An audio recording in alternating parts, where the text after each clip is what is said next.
ಸುದೀಪ್ ಅವರ ನೆನಪಿಗಾಗಿ ತೆಂಗಿನ ಸಸಿ ಇಟ್ಟು ಅದನ್ನು ಬೆಳೆಸ್ತೇನೆ ಎನ್ನುವಂಥ ಉತ್ತಮ ಮಾತನ್ನು ಸುದೀಪ್ ಅವರ ತಂದೆ ಹೇಳ್ತಾ ಇದ್ದಾರೆ. ಯಾಕಂತ ಹೇಳಿದರೆ ಅವರು ಯಾವತ್ತೂ ನಮ್ಮ ಪಾಲಿಗೆ ಅಮರರು.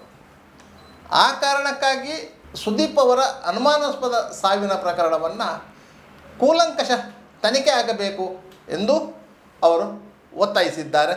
ನೀವೇ ಕೇಳಿ. ದೇವರ ಮೇಲೆ ತುಂಬ ಭಕ್ತಿ. ಒಂದು ದಿವಸ ಈಗ ಅವ್ನು ಸತ್ರು ದೇವರ ಕೈ ಮುಗಿದನ್ನು ನಾನು ಬಿಟ್ಟಿಲ್ಲ. ಯಾವುದೇ ಸೂತಕ ಬಂದರು ಒಳಗಡೆ ಹೋಗೋದಿಲ್ಲ, ಒಳಗಿಂದ ಕೈಲಿ ಡೈಲಿ ಕೈ ಮುಗಿತೀನಿ. ಅಡ್ಡ ಬೀಳೋದು ಅದು ಯಾವುದೂ ಬಿಡೋಲ್ಲ. ಈಗ ಅವನಿಗೆ ನೀರಿಡುವ ಕಾರ್ಯಕ್ರಮ ಉಂಟಲ್ಲ, ಆವಾಗಲೂ ದೇವರ ಹೆಸರುಕೊಂಡೇ ನೀರಿಡ್ತೇನೆ ಹೊರತು ಈ ಅಯ್ಯೋ ಗುಳಿಯೋ ಅಂತ ನಮ್ಮ ಇದರಲ್ಲೆಲ್ಲ ಕರಿತಾರಲ್ಲ, ಅದು ನಾನು ಹೇಳೋದೇ ಇಲ್ಲ. ಏನಿದ್ರು ಸ್ವರ್ಗಕ್ಕೆ ಹೋಗು ಮಗನೇ, ಸ್ವರ್ಗಕ್ಕೆ ಹೋಗು ಮಗನೇ ಅಂತ ಹೇಳ್ತೇನೆ ಹೊರತು ಬೇರೆ ವಿಚಾರ ನಾನು ಮಾತಾಡೋದೇ ಇಲ್ಲ.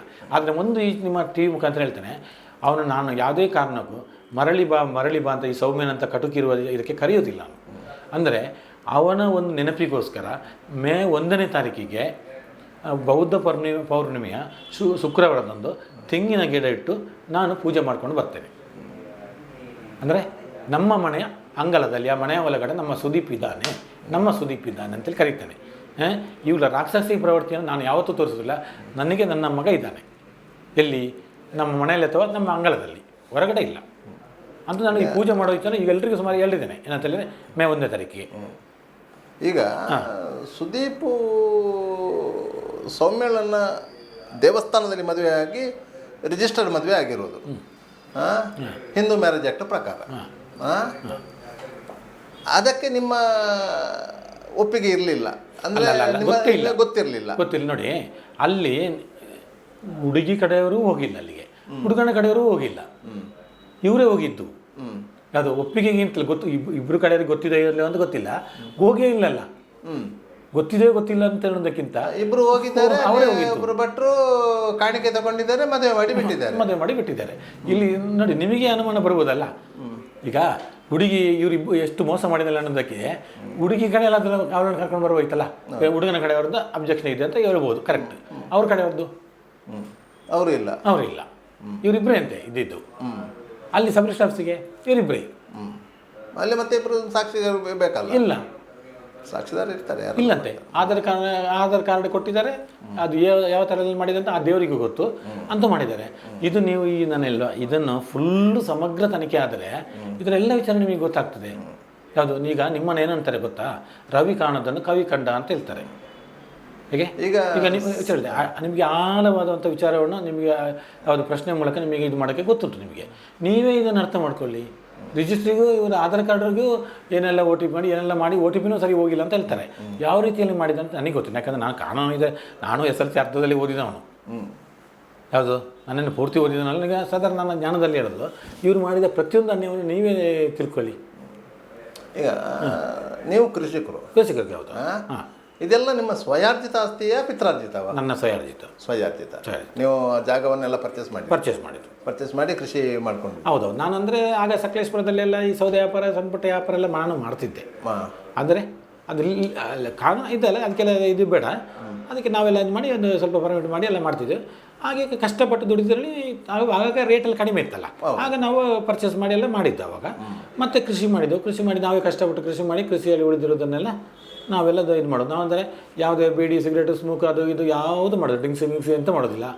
ಒಂದು ಪಿಕ್ಚರಿಗೆ ಹೋಗೋದಿಲ್ಲ, ಒಂದು ಎಂಥದಕ್ಕೆ ಹೋಗೋದಿಲ್ಲ, ಒಂದು ನಾಟಕ ನೋಡೋದು ಎಂಥದ್ದು ನಾನು ಮಾಡೋದಿಲ್ಲ. ನನ್ನ ದೇವ್ರದ ಒಂದು ಮಾತ್ರ. ದೇವಸ್ಥಾನಕ್ಕೆ ಹೋಗೋದಂದರೆ ಎಲ್ಲಿದ್ದರೂ ಹೋಗ್ತೇನೆ, ಅಲ್ಲಿ ಬೇಕಾದ್ರೆ ಎಂತ ಮಾಡೋದಿದ್ರು ರೆಡಿ ಇರ್ತೇನೆ. ಯಾವುದು? ಅಲ್ಲಿ ತೊಲಿಯೋಕ್ಕಿದ್ದರೂ ಮಾಡ್ತೇನೆ. ಬಿಟ್ಟರೆ ಬೇರೆ ಯಾವುದೇ ಹ್ಯಾಬಿಟ್ ನಾನು ಮಾಡಿಲ್ಲ. ಮತ್ತು ಅವಳ ಕಡೆಯಿಂದ, ನನ್ನ ಹೆಂಡತಿ ಕಡೆಯಿಂದ ಅವರಿಗೆ ಸ್ವಲ್ಪ ಅವಳಿಗೆ ಆವಾಗ ದುಡ್ಡೆಲ್ಲ ಕೊಟ್ಟಿದ್ದಾರೆ. ಯಾವ ವರದಕ್ಷಿಣೆ ತಗೊಂಡಿಲ್ಲ. ಮತ್ತು ಇದೆಲ್ಲ ಇದ್ದಾಗ ಸ್ವಲ್ಪ ಕೊಡ್ತಾರೆ ಅವರು, ಅವಳ ಪಾಲಿನ ದುಡ್ಡು ಅಂತೇಳಿ ಕೊಡ್ತಾರೆ. ಹಾಗೆಲ್ಲ ಮಾಡಿ ಒಂದು ಚೈನ್ ಲಿಂಕ್ ಮಾಡಿ ಕೊಟ್ಟಿದ್ದು ನಾವು. ಮಧ್ಯಮ ವರ್ಗದ ಕುಟುಂಬ. ಏನಂತ ದೊಡ್ಡ ಕುಟುಂಬ ಅಲ್ಲ, ಮಧ್ಯಮ ವರ್ಗದ ಕುಟುಂಬ. ತೀರ ಬಡವರೆಲ್ಲ, ತೀರ ಶ್ರೀಮಂತರೆಲ್ಲ ಸೇರಿ ಒಂದು ಮಧ್ಯ ಇರುವಂಥ ಕುಟುಂಬ ನಮ್ಮದು. ಈ ಸೌಮ್ಯನ ಮನೆಯವರು ನಿಮ್ಮ ಮನೆಗೆ ಬಂದಾಗ ನಿಮ್ಮ ಈ ಆಸ್ತಿ ಗೀಸ್ತಿ ಎಲ್ಲ ನೋಡಿಕೊಂಡು ಆಕರ್ಷಿತರಾದ್ರಂತ? ಅದು ಈಗ ಇವಳ ಉದ್ದೇಶ ಏನಂತ ಹೇಳಿದರೆ, ಇವನ ಹಣಕಾಸು, ಇವನಲ್ಲಿರುವಂಥ ಚಿನ್ನ, ಅದರ ಮೇಲೆ ಇವಳಿಗೆ ಮೋಹ ಇರ್ಬೋದು. ಯಾವುದು?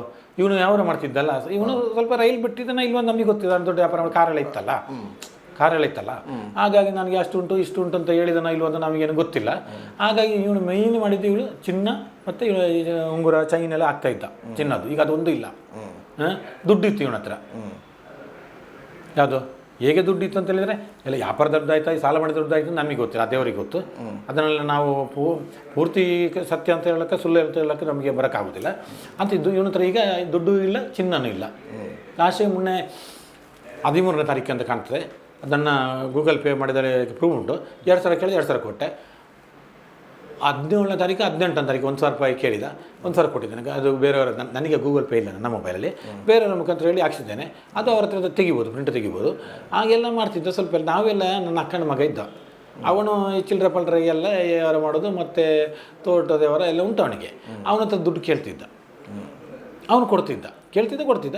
ಮಂದಿರೆಲ್ಲ ಸಪೋರ್ಟ್ ಮಾಡಿದ್ದು. ಅದು ನಮ್ಮ ಕುಟುಂಬದಲ್ಲಿ ನಾವು ಮಾಡುವಂಥ ಕರ್ತವ್ಯ. ಯಾವುದು ಮೋಸ ಮಾಡಬಾರ್ದು ಅಂತ ಇರೋದು, ನಾವು ಒಬ್ಬರೊಬ್ಬರಿಗೆ ಸಹಾಯ ಮಾಡಬಾರ್ದು ಅಂತ ಏನಿಲ್ಲಲ್ಲ. ಯಾವುದು ಏನಿಲ್ಲಲ್ಲ. ಹಾಗೆಲ್ಲ ಇದು ಮಾಡ್ತಿದ್ದೆ. ಈಗ ಏನು ಸಮಸ್ಯೆ ಏನಂತ ಹೇಳಿದರೆ, ಇವಳನ್ನು ಕೈ ಹಿಡಿದ ಮೇಲೆ ಇವನ ಪರಿಸ್ಥಿತಿ ಇದು. ಅವನು ಅಂದರೆ ಇನ್ನೊಂದು ಮಾತು ನಿಮ್ಮ ಹತ್ರ ಹೇಳ್ತಾನೆ, ಅವನು ಈ ಆತ್ಮಹತ್ಯೆ ಮಾಡಿಕೊಳ್ಳುವಂಥ ಹೇಡಿ ಅಲ್ಲ, ಅವನೊಬ್ಬ ರಣಧೀರ. ಯಾಕೆ ಅಂತ ಹೇಳಿದರೆ ಎಲ್ರಿಗೂ ಅವನು ರಕ್ತ ಕೊಡ್ತಿದ್ದ, ಎಲ್ಲರ ಸಾವಿನಲ್ಲೂ ಅವನು ಹೋಗ್ತಿದ್ದ, ಎಲ್ಲದಕ್ಕೂ. ಒಂದು ಮಗು ಅಲ್ಲಿ ಏನಾದರೂ ಇದಾಯ್ತು ಅಂದರೆ ಹಾಸ್ಪಿಟ್ಲಿಗೆ ಕರ್ಕೊಂಡು ಹೋಗ್ತಿದ್ದ ಅವನ ಕಾರಲ್ಲಿ. 1 ರೂಪಾಯಿ ಅಥವಾ 1 ಡೀಸೆಲ್ ಹಾಕ್ಸ್ತಿರಲಿಲ್ಲ. ಅವನ ಧರ್ಮಿಷ್ಠ ನೋಡಿದರೆ ನೀವು ನಂಬಲ್ಲ, ನನಗಿಂತ 3 ಪಟ್ಟು ಮಾಡ್ತಿದ್ದ. ಸಮಸ್ಯೆ ಬಂದಿದ್ದಲ್ಲಿ ಈ ಸೌಮ್ಯಗಳನ್ನು ಕೈ ಹಿಡಿದ ಮೇಲೆ ಅವನ ಜೀವನ ಈ ಥರ. ಈಗ ಅವರು ಇಲಿ ಪಾಷಾಣ ಸೇವಿಸಿದ್ದಾರೆ ಅಂತೇಳಿ ಈಗ ಇರುವಂಥ ಮಾಹಿತಿ. ಅದನ್ನು ಅವರೇ ಸೇವಿಸಿರ್ಬೋದಾ ಅಲ್ಲ ಬಾಕಿ ಅವರು ಕೊಟ್ಟಿರ್ಬೋದಾ? ಸೌಮ್ಯ ನೇರ ಇದು ಸೌಮ್ಯ, ನಮ್ಮ ಲೆಕ್ಕದಲ್ಲಿ ಸೌಮ್ಯನೇ. ಯಾಕೆ ಇವಳು ಹೇಳ್ತಾ ಇದ್ದಲ್ಲ 16ನೇ ತಾರೀಕಿಗೆ ಪಾಯ್ಸನ್ ಆಗಿದೆ ಅಂತ. ಆಗ ಇವಳಿಗೆ 16ನೇ ತಾರೀಕು ಪಾಯ್ಸನ್ ಆಗಿದೆ ಗೊತ್ತಿದ್ದಲ್ಲ, ನಾವು ಹೇಳೋದಲ್ಲ, ಅವಳ ಸ್ಟೇಟ್ಮೆಂಟಲ್ಲೇ ಉಂಟದು.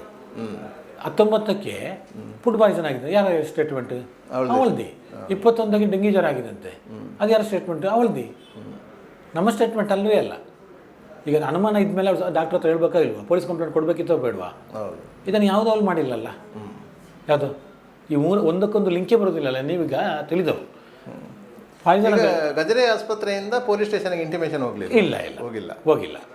ಇದು ಆದರ್ಶ ಹಾಸ್ಪಿಟ್ಲಿಂದ ಹೋಗ್ತದೆ. ಇದ್ರಲ್ಲೂ ಏನೋ ಗೊತ್ತಾ, ಅಲ್ಲಿ ನಾನು ಗಜರೆ ಆಸ್ಪತ್ರೆಯವರಿಗೆ ಒಂದು ಫೋನಲ್ಲಿ ಮಾತಾಡ್ತೇನೆ, ನೀವು ಡೆಂಗಿ ಜ್ವರ ಅಂತೇಳಿ ಟ್ರೀಟ್ಮೆಂಟ್ ಮಾಡಿದಾರಲ್ಲ, ಇದು ಪಾಯ್ಸನ್ ಕೇಸನ್ನು ಹೇಗೆ ಅಂತ ಕೇಳ್ತೇನೆ ನಾನು.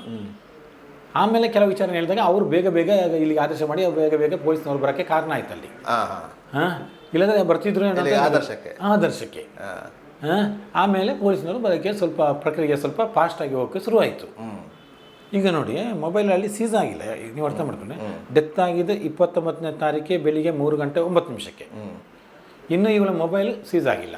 ಅದು ಇವತ್ತು ಏನಂತ ಗೊತ್ತಿಲ್ಲ. ಇವು ನನ್ನ ಮಗಂದು ಸೀಸ್ ಆಗಬೇಕು, ಅವಳದು ಸೀಸ್ ಆಗಬೇಕಲ್ಲ. ಯಾವ್ದು 2 ನಂಬರ್ ಉಂಟು ಇನ್ವೆಸ್ಟಿಗೇಷನ್, ಅದ್ರ ನಂತರ ಅದು ಪೊಲೀಸರ ಜವಾಬ್ದಾರಿ. ಈಗ ಸುದೀಪ್ ಸೌಮ್ಯನೊಟ್ಟಿಗಿದ್ದ ಸಂದರ್ಭದಲ್ಲಿ ವಿಷಪ್ರಸಾನ ಆಗಿರುವುದು ಸತ್ಯ, ಅದು ಸ್ಪಷ್ಟ. ಅದಕ್ಕೆ ನಾವು ಹೇಳ್ದಲ್ಲ, ನಮ್ಮದು ಬೇಡ ಅವಳದು ಬೇಡ, NIA ಅಥವಾ CBI ಕೊಡಲಿ, ಅವಳು ಒತ್ತಾಯ ಮಾಡಲಿ, ನಾವು ಒತ್ತಾಯ ಮಾಡೋಣ, ಇಬ್ಬರು ಸೇರಿ ಇನ್ನು ಆರೋಪ ಪ್ರತ್ಯಾರೋಪ ಮಾಡಿ ಸುಖ ಇಲ್ಲ ಅಲ್ವಾ? ಈಗ ಸರ್ಕಾರದೇ ಮೇಯ್ನ್ ಆಗೋದು. ಹಾಗಾಗಿ ನಾವು CID COD ಅಥವಾ SIT ನಮಗೆ ವಿಶ್ವಾಸ ಇಲ್ಲ ಅಂತ ಹೇಳುವ, ಎಲ್ಲ ನಮ್ಮ ಕರ್ನಾಟಕದ ಪೊಲೀಸರವ್ರಿ. ಆದರೆ ಏನು ಬೇಡ, ಇದು ಇವಳು ಹನಿ ಟ್ರ್ಯಾಪ್ ಗ್ಯಾಂಗ್ ಇರೋದರಿಂದ ನಿಜವಾಗ್ಲೂ ಇದಕ್ಕೆ CBI ಅಥವಾ NIA ಬರಲಿ.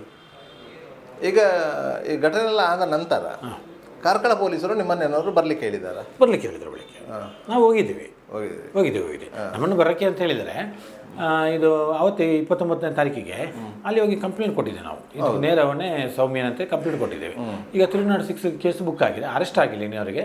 ನಾವು ಕೊಟ್ಟಿದ್ದೇವೆ. ಆಮೇಲೆ ಹೋಗಿದ್ದೇವೆ. ಯಾಕಂದ್ರೆ ನಾವು ಸುಳ್ಳು ಯಾಕೆ ಹೇಳೋದು, ಹೋಗಿದ್ದೇವೆ. ಈಗ ಅದರ ನಂತರ ಈಗಂದ್ರೆ ಅಂದರೆ ಈಗಿನ ಪರಿಸ್ಥಿತಿಯಲ್ಲಿ ಅದು ತನಿಖೆ ಹಂತದಲ್ಲಿ ಇದೆ. ಅವರು ಹೇಳ್ತಿರೋದು ಹಾಗೆ ಒಂದು ಕ್ಲೀನಾಗಿ ತನಿಖೆ ಆಗಬೇಕಲ್ಲ. ಹೌದು, ಯಾರು ಹೇಳಿದ ತಕ್ಷಣ ಇದು ಮಾಡೋಕ್ಕಾಗೋದಿಲ್ಲ. ಕ್ಲೀನಾಗಿ ತನಿಖೆ ಮಾಡಿ ನಾವು ಮುಂದಿನ ಕಾರ್ಯಕ್ರಮ ತಗೊಳ್ತೇವೆ, ಏನು ಮಾಡಬೇಕು ಕಾನೂನಿನಂತೆ ತಗೊಳ್ತೇವೆ ಅಂತ ಹೇಳಿದ್ದಾರೆ. ಹಾಗೆ ನಾವು ಅದಕ್ಕೆ ಕಾಯ್ತಿದ್ದೇವೆ. ಈಗ ಸೌಮ್ಯನಿಗೆ ನಿಮ್ಮ ಮಗ ಪರಿಚಯ ಆಗುವ ಮೊದಲು ಮದುವೆ ಆಗಿತ್ತು ಅಂತ ಹೇಳ್ತಾರೆ, ಹೌದಾ? ಯಾರು? ಸೌಮ್ಯ? ಇಲ್ಲ, ಅದು ಗೊತ್ತಿಲ್ಲ. ಯಾಕಂದ್ರೆ ನಮ್ಮ ಹತ್ರ ಹೇಳಿಲ್ಲಲ್ಲ. ನಿಮ್ಮ ಹತ್ರ ಇಲ್ಲ. ನಿಮ್ಮ ಮನೆಗೆ ಬಂದ ಸಂದರ್ಭದಲ್ಲಿ ನೀವು ಅವರ ಮನೆಗೆ ಹೋದ ಸಂದರ್ಭದಲ್ಲಿ ಆ ಮದುವೆ ವಿಚಾರ ಇಲ್ಲ, ಮದುವೆ ಆಗಲಿ ಬಿಟ್ಟಿದ್ದಾಗಲಿ ಯಾವುದೇ ವಿಚಾರ ಇಲ್ಲ. ಇಲ್ಲ. ಅಂದರೆ ನಾವಲ್ಲಿ ಜಾಸ್ತಿ ಮಾತಾಡಿಲ್ಲ, ಎಲ್ಲಿ ಅಲ್ಲಿ ಜಾಸ್ತಿ ಹೊತ್ತು ಮಾತಾಡಿಲ್ಲ. ಏನಂತ ಹೇಳಿದ್ರೆ ನನ್ನ ಮಾವ ಮಾತಾಡೋದು ಯಾವಾಗಲೂ, ಅಂದರೆ ನನ್ನ ಮಿಸ್ಸಸ್ ಇದು ತಂದೆ ಮಾತಾಡೋದು ಯಾವಾಗಲೂ. ಯಾಕಂತ ಹೇಳಿದ್ರೆ ಅವರಿಗೆ ಮಾತಾಡುವಂಥ ಇದಿದೆ, ವಯಸ್ಸಾಗಿದೆ. ಇದು ಈಗ ಮಾತಾಡೋದು ಒಂದೊಂದು ಮಾತಾಡೋದು ಬೇರೆ ಬೇರೆ ಲೆಕ್ಕ. ಈ ಮದುವೆ ವಿಚಾರ ಮತ್ತು ದೈವದ ವಿಚಾರ, ಅದು ದೇವರ ವಿಚಾರ ಎಲ್ಲ ಅವ್ರು ಮಾತಾಡ್ತಾರೆ, ಕ್ಲೀನಾಗಿ ಬರ್ತದೆ. ಅವರು ಮಾತಾಡಿದ್ದಾರೆ. ಏನಂತ ಹೇಳಿದರೆ ಈಗ ಲೆಕ್ಕ ಏನಂತ ಹೇಳಿದ್ರೆ ನಾವೀಗ ಬರೋದು, ನೀವು ನಮ್ಮ ಮನೆಗೆ ಬರೋದು, ಈಗೆಲ್ಲ ಇದೇ ಉಂಟು, ಆಮೇಲೆಲ್ಲ ಕೂತು ಮಾತಾಡೋದು ಅಂತ ಹೇಳಿದ್ದಾರೆ. ನಮ್ಮ ಮನೆಗೆ ಬಂದಾಗ ನಾನು ಮಾತಾಡಿ ಇಷ್ಟೇ, ಜಾಸ್ತಿ ಮಾತಾಡಿಲ್ಲ. ಏನಂತ ಹೇಳಿದರೆ ಈಗ ನಾವು ಅವಸರ ಮಾಡುವಂಥ ವಿಚಾರ ಅಲ್ಲ, ಇದು ಮದುವೆ ವಿಚಾರ. ಸೂರ್ಯಚಂದ್ರರು ಇರುವ ತನಕ ನಾವು ಲಾಸ್ಟ್ಗೆ ನಿಮ್ಮ ಮನೆಗೆ ಕಳಿಸಿಕೊಡುವಾಗ ಹೇಳೋದು ಹಾಗೆ, ಹುಡುಗನ ಕಡೆಗೆ ಏನಾದರೂ ಕಳಿಸಿಕೊಡುವಾಗ ಹೇಳೋದು ಹಾಗೆ. ಆವಾಗ ನಮಗೆ ಒಳ್ಳೆ ಇದು ಬೇಕು, ಯಾವುದೋ ಒಂದು ಮನಸ್ಸು ಇರುವಂಥ ಹುಡುಗಿ ಆಗಬೇಕು. ಅದೇ ಹೇಳಿದಲ್ಲ, ಈಗ ನಮಗೆ ಹುಡುದಾರ ಸಹ ನಮ್ದಾಗಿರಬೇಕು. ಯಾವುದು ಚಪ್ಪಲಿಂದ ಹಿಡಿದು, ಬಟ್ಟೆಯಿಂದ ಹಿಡಿದು, ಕಿವಿಯೋಳೆಯಿಂದ ಹಿಡಿದು, ಮೂಗುತ್ತಿಂದ ಹಿಡಿದು ಏನೇ ಅವಳಿಗೆ ಅಲಂಕಾರ ಮಾಡೋದ್ರೆ ನಮ್ದಾಗಬೇಕು, ಅವ್ರದ್ದಂತ ಯಾವುದೂ ಇರಬಾರ್ದು. ಯಾಕಂತ ಹೇಳಿದರೆ ನಮಗೆ ನಮ್ಮನ್ನು ಮತ್ತು ಹೆಂಡತಿ ಯಾರಿಗೆ ಬರ್ತಾರೆ ನಮ್ಮ ಮನೆಗೆ ಅವರನ್ನು ಮಾತ್ರ ಕ್ಲೀನಾಗಿ ನೋಡುವಂಥ ಒಂದು ಹುಡುಗಿ ಆಗಬೇಕು ಅಂತ ಅಷ್ಟೇ, ಬೇರೆ ಆಸೆ ಇಲ್ಲ. ಯಾವಳ ಅವ್ರದ್ದು ಚಿನ್ನ ಇರಬೇಕು, ಅವ್ರದ್ದು ಅದು ಇರಬೇಕು, ಇದಿರಬೇಕು ಅಂತ ಏನಿಲ್ಲ. ನಮ್ಮ ಆಸೆ ಅತಿ ಮಿತಿಮೀರಿದ ಆಸೆ ಅಂದರೆ ಇದು, ಮನೆ ಮಗಳಾಗಿರಬೇಕು, ಮನೆ ಮಗಳಿಗಿಂತಲೂ ಜಾಸ್ತಿ ಆಗಿರಬೇಕು, ಅವಳು ನಮ್ಮ ತಾಯಿ ಥರನ ಆಗಿರಬೇಕು ಅಂತ ಅದನ್ನು ಸತ್ಯ ಹೇಳಿದ್ದಾನೆ. ಅದು ಬೇಕಾದ್ರೆ ಎಲ್ಲಿ ಈ ವಿಚಾರನ ಹೇಳಕ್ಕೆ ರೆಡಿ ಇದ್ದೇನೆ ನಾನು ಆ ಮಾತನ್ನು ಹೇಳಿದ್ದು ಅಂತ. ಯಾಕಂತ ಹೇಳಿದರೆ ಕೆಲವೆಲ್ಲ ನಾವು ಟಿ ವಿಯಲ್ಲೆಲ್ಲ ನೋಡ್ತೇವಲ್ಲ, ಕೆಲವು ಆಗಿದೆ ಹೀಗಿದೆ ಅಂತ. ಅದಕ್ಕೆ ಸ್ವಲ್ಪ ನಮಗೆ ಈ ಬಡವರ ಹುಡುಗಿ ಅದು ಇದು ಅಂತ ಹುಡುಗಿ ಅಂತ ಹೇಳಿದರೆ ಒಳ್ಳೆದಿತ್ತು ಅಂತ ಸತ್ಯ ಹೇಳಿದ್ದೇವೆ. ಜಾಸ್ತಿ ಓದಿದ್ದು ಹುಡುಗಿ ಇಷ್ಟ ಇರಲಿಲ್ಲ, ಸತ್ಯ ಇರಲಿಲ್ಲ. ಹುಡುಗಿ ಜಾಸ್ತಿ ಓದಿದ ಹುಡುಗಿ ಅಂತ ಇವಳ ವಿಚಾರ ನಮಗೆ ಫುಲ್ ವಿಚಾರ ಗೊತ್ತಿಲ್ಲ. ನಮ್ಮದು ಊರು ನೆಲ್ಲಿಯಾಡಿ, ಇವಳದು ಊರು ಕಾರ್ಕಳ. ನೆಲ್ಲಿಯಾಡಿ ಕಾರ್ಕಳಕ್ಕೆ ಏನೇ ಅಂದರೆ ಒಂದು 100 ಕಿಲೋಮೀಟರ್ ಹತ್ತಿರ ವ್ಯತ್ಯಾಸ ಇರ್ಬೋದು. ಹೌದು, ವ್ಯತ್ಯಾಸ ಇರ್ಬೋದು. ಮತ್ತು ನಾವಲ್ಲಿ ಕಾರ್ಕಳದಲ್ಲಿ ವಿಚಾರಿಸಬೇಕಾದ್ರೆ ನಾವು ಹೋಗಿದ್ದೇ ಸ್ವಲ್ಪ ದಿನ. ನಮ್ಮದೊಂದು ಪೂಜೆ ಇತ್ತು. ಆಮೇಲೆ ನನ್ನ ಮಿಸ್ಸಸ್ಸನ್ನು ಇಲ್ಲಿ ಇವರೇ ಶ್ರೀರಾಮ್ ಭಟ್ರು ಅಂತ ಇಲ್ಲಿಯವರೇ, ಅವ್ರ ಹತ್ರ ಕರ್ಕೊಂಡು ಹೋಗ್ಬೇಕಿತ್ತು. ಎಲ್ಲ ಇದು ಮಾಡಬೇಕು, ನಾನೇ ಮಾಡಬೇಕು. ನನ್ನ ಮನೇಲಿ ಜನ ಅಂದರೆ 4 ಮಕ್ಕಳು ಇರ್ತಾರೆ, ಆದರೆ ಇದಕ್ಕೆಲ್ಲ ಹೋಗೋದು ನಾನೇ ಅಲ್ವ. ಈಗ ಮೊನ್ನೆಯಿಂದ ಓಡಾಡೋದು ನಾನೇ ಎಲ್ಲ. ಹಾಗಾಗಿ ಏನಾಯಿತು ಗೊತ್ತಾ, ನಮಗೆ ಅರ್ಜೆಂಟ್ ಆಗಿ ಅವರೇ ಹೇಳಿದ್ರು. ಮತ್ತೆ ಏನಂದರೆ ಏಪ್ರಿಲ್ 29 ನಂತರ ಮಾತಾಡೋ ಅಂತ ಹೇಳಿದವರು ಈ ಸ್ಥಿತಿ ಆಯ್ತು. ಈಗ ಅವರ ತಂದೆ ತಾಯಿ ಬಂದಿದ್ರೆ ಗೊತ್ತಿದ್ರೆ ಅವ್ರ ತಂದೆ ತಾಯಿ ಬರ್ತಿರ್ಲಿಲ್ವಾ ಎಲ್ಲಿ ದೇವಸ್ಥಾನಕ್ಕೆ? ಅಲ್ಲಿ ಅವರಿಬ್ಬರೇ ಬಂದಿದ್ದಲ್ಲ, ಯಾರು ಸುದೀಪ್ ಮತ್ತು ಈ ಸೌಮ್ಯ ಅನ್ನೋ ಹುಡುಗಿ ಬಂದಿದ್ದು ಇಬ್ಬರೇ. ಇಲ್ಲಿಗೆ ಬೆಂಜನವಾದವರಿಗೆ ಪುತ್ರೋಟ ಅಲ್ಲಿ ಮದುವೆ ಆಗಿದ್ದಾರಲ್ಲ, ಅಲ್ಲಿಗೆ ಅವರಿಬ್ಬರೇ. ಇದು ನೋಡಿ ನಿಮಗೆಲ್ಲ ಗೊತ್ತಾಗ್ತದೆ ವಿಚಾರವನ್ನು. ನೀವೇ ಸಮಗ್ರ ತನಿಖೆ ಮಾಡಿದರೆ ಇದರೆಲ್ಲ ವಿಚಾರ ಬಹಿರಂಗ ಆಗ್ತದೆ. ಈಗ ನೋಡಿ, ಈಗ ನೀವು ನೊಂದವರು ಮಗನನ್ನು ಕಳ್ಕೊಂಡಿದ್ದೇವೆ. ನಿಮ್ಮ ಆಗ್ರಹ ಏನು? ನಮ್ಮ ಆಗ್ರಹ ಇಷ್ಟೇ, ಇನ್ನೊಂದು ತಂದೆ ತಾಯಿಗಳಿಗೆ ನಮಗೆ ಆದ ಸ್ಥಿತಿ ಬರಬಾರ್ದು. ನಮಗೆ ಬಂದ ಆಗಿದೆ, ಇದನ್ನು ಯಾವುದೇ ಕಾರಣಕ್ಕೂ ದೇವರು ಸರಿಪಡಿಸಿ ನಮಗೆ ಒಂದು ಬೇಸರವನ್ನು ಕೊಡಬೇಕೆ ವಿನಃ ಮತ್ತೆ ನನ್ನ ಮಗ ಮರಳಿ ಬರೋದಿಲ್ಲ.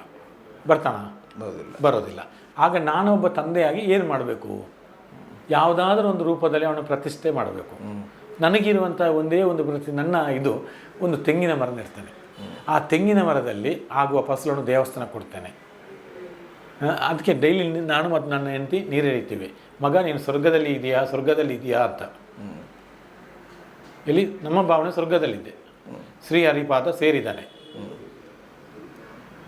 ಬೇರೆ ನಮ್ಮ ಇದು ಅವನ ಹತ್ರ ಬೇರಿಲ್ಲ ನಮ್ಮ ಹತ್ರ. ಅಂದರೆ ಕಾನೂನಿನಲ್ಲಿ ಇದು ಉಂಟು, ಯಾವುದು CBI ಮತ್ತು NIA ಇದು ತನಿಖೆ ಆಗಬೇಕು.